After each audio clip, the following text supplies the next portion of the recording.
How does your product use or challenge conventions, and how does it represent social groups and issues?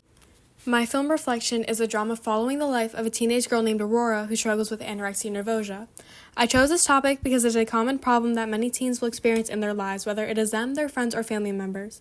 My film represents teenagers and the struggles they may face throughout their high school years specifically. When it comes to an eating disorder, there isn't really a typical convention. Anybody could develop an eating disorder, no matter the age or gender. But when most people think of an eating disorder, specifically anorexia, they think of a woman or a teenage girl. Researching different social groups that I could represent was one of the first things I did once I came up with my topic.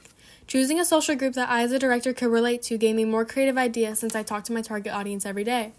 Being able to relate to the social group I am representing helped me create a film that people found interesting and would want to watch in theaters, which is my main goal.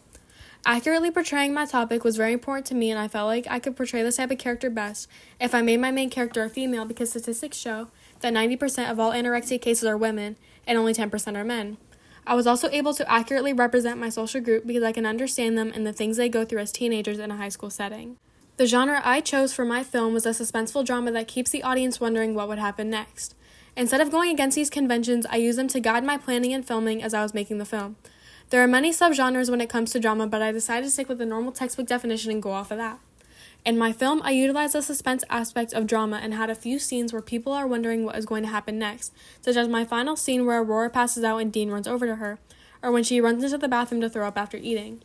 Creating scenes that are more intense compared to other scenes in the film adds suspense that makes the film fall into the drama category. Achieving a drama film was much easier because I did not challenge that convention. By not challenging that convention, I had a wide variety of films and shows to research for ideas like The Black Swan or Perfect Body, which show how an eating disorder can affect a person. As I showed people my final cut film, I watched their reactions as they watched. The reactions I got made me happy, as they said that certain scenes made them nervous and wanted to see what would happen next. I specifically got this question in the final scene where Aurora passes out. For the sake of suspense, I did not answer the question. Instead of showing my film to just teenagers, I also showed it to some adults to see if the reactions varied. To my surprise, only 1 out of the 4 adults I showed did not get nervous anticipating what would happen next. I chose some of my peers at school who are not taking the ACE Media Studies course my film to see their reactions since they are the social group I am representing. Most of the reactions I got were not surprising, as most of them said that they got the message of my film and felt that some scenes were more suspenseful than others.